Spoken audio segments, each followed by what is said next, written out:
ಸಮಸ್ತ ಕನ್ನಡ ನಾಡಿನ ವೀಕ್ಷಕರಿಗೆ ನಾನು ನಿಮ್ಮ ಸುದರ್ಶನ್ ಭಟ್ ಮಾಡುತ್ತಿರುವಂತಹ ನಮಸ್ಕಾರಗಳು.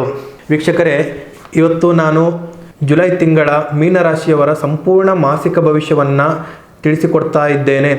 ಅದಕ್ಕಿಂತ ಮುಂಚೆ ನೀವು ಇನ್ನೂ ನಮ್ಮ ಚಾನಲನ್ನು ಲೈಕ್ ಮಾಡಿಲ್ಲ ಅಂದರೆ ಲೈಕ್ ಮಾಡಿ ಹಾಗೂ ಶೇರ್ ಮಾಡಿ, ನಮ್ಮ ಗುರುತಂತ್ರಂ ಚಾನಲನ್ನು ಸಬ್ಸ್ಕ್ರೈಬ್ ಮಾಡಿ. ವೀಕ್ಷಕರೇ, ಈ ಜುಲೈ ತಿಂಗಳು ಆರ್ಥಿಕವಾಗಿ ನಿಮ್ಮ ಹಣಕಾಸಿನ ಸ್ಥಿತಿಯನ್ನು ಸುಧಾರಿಸುತ್ತದೆ. ಹೊಸದಾದಂತಹ ಆದಾಯದ ಮೂಲಗಳು ನಿಮಗೆ ಹೆಚ್ಚು ಸಿಗುತ್ತದೆ. ಆದರೆ ನಿಮಗೆ ಸಂಬಂಧಿಕರ ಕಾರಣದಿಂದ ಹೆಚ್ಚಾಗಿ ಹಣಕಾಸಿನ ಸಮಸ್ಯೆಗಳು ಉಂಟಾಗುತ್ತದೆ. ಯಾರಿಗಾದರೂ ಹಣವನ್ನು ಸಾಲವಾಗಿ ನೀಡುವ ಮೊದಲು ಮುಖ್ಯವಾಗಿ ಯೋಚಿಸಿ. ಇನ್ನು ವೀಕ್ಷಕರೇ, ಉದ್ಯೋಗದಲ್ಲಿರುವವರಿಗೆ ಹೊಸ ಅವಕಾಶಗಳು ಹೆಚ್ಚು ಲಭಿಸುತ್ತವೆ. ಹಿರಿಯರ ಬೆಂಬಲವೂ ಕೂಡ ನಿಮಗೆ ಹೆಚ್ಚಾಗಿ ದೊರೆಯುತ್ತದೆ. ಆದರೆ ಜುಲೈನ ಮಧ್ಯಭಾಗದಲ್ಲಿ ವೀಕ್ಷಕರೇ, ನಿಮಗೆ ಹೆಚ್ಚಾಗಿ ಕೆಲಸದ ಒತ್ತಡಗಳು ನಿಮಗೆ ಹೆಚ್ಚಾಗುತ್ತದೆ. ವ್ಯವಹಾರಸ್ಥರು ಹೆಚ್ಚಾಗಿ ಹೊಸ ಯೋಚನೆಗಳನ್ನು ಆರಂಭಿಸಬಹುದು. ಆದರೆ ನಿಮ್ಮ ದಾಖಲೆಗಳನ್ನು ಸರಿಯಾಗಿ ಪರಿಶೀಲಿಸುವುದು ತುಂಬ ಅಗತ್ಯ. ಇನ್ನು ವೀಕ್ಷಕರೇ, ಕುಟುಂಬದಲ್ಲಿ ಸಂತೋಷದ ವಾತಾವರಣ ಇರುತ್ತೆ. ಆದರೆ ಒಂದು ಹಳೆಯ ವಿಷಯ ಚರ್ಚೆಗೆ ಬಂದು ಮತ್ತೆ ಕುಟುಂಬದಲ್ಲಿ ಉದ್ವಿಗ್ನತೆ ಹೆಚ್ಚು ಕಾಡುತ್ತದೆ. ಪ್ರೇಮ ಸಂಬಂಧದಲ್ಲಿರುವಂಥವರು ಅನಗತ್ಯ ಅನುಮಾನಗಳನ್ನು ತಪ್ಪಿಸುವುದು ಮುಖ್ಯ. ದಾಂಪತ್ಯ ಜೀವನದಲ್ಲಿ ಸಹನೆ ಅಗತ್ಯ. ಇನ್ನು ಆರೋಗ್ಯ ನಿಮಗೆ ಸಾಮಾನ್ಯವಾಗಿದ್ದರೂ ಕೂಡ ಆಹಾರ ಪದ್ಧತಿಯಲ್ಲಿ ನಿರ್ಲಕ್ಷ್ಯ ಬೇಡ. ಹೊಟ್ಟೆ ಮತ್ತು ಜೀರ್ಣಕ್ರಿಯೆಗೆ ಸಂಬಂಧಿಸಿದ ಸಮಸ್ಯೆಗಳು ನಿಮಗೆ ಹೆಚ್ಚಾಗಿ ಕಾಣಿಸಬಹುದು.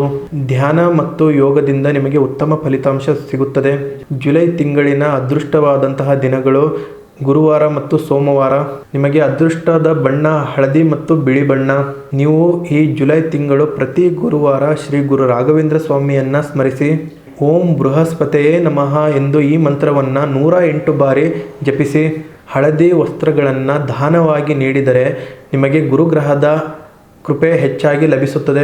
ಒಟ್ಟಾರೆಯಾಗಿ ಈ ಜುಲೈ ತಿಂಗಳು ಮೀನರಾಶಿಯವರಿಗೆ ಆರ್ಥಿಕವಾಗಿ ಸುಧಾರಣೆ ಹಾಗೂ ಕುಟುಂಬದ ಬೆಂಬಲ ಮತ್ತು ಹೊಸ ಅವಕಾಶಗಳನ್ನು ತರುತ್ತದೆ.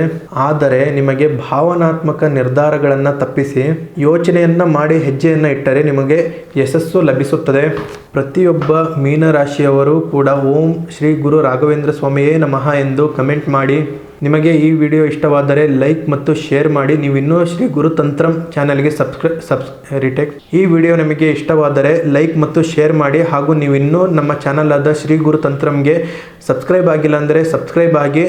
ಇನ್ನು ನಿಮ್ಮ ಯಾವುದೇ ಸಮಸ್ಯೆ ಇದ್ದರೂ ಕೂಡ ಡಿಸ್ಪ್ಲೇ ಮೇಲೆ ಕಾಣಿಸುತ್ತಿರುವಂತಹ ನಂಬರಿಗೆ ಸಂಪರ್ಕಿಸಿ. ಧನ್ಯವಾದಗಳು.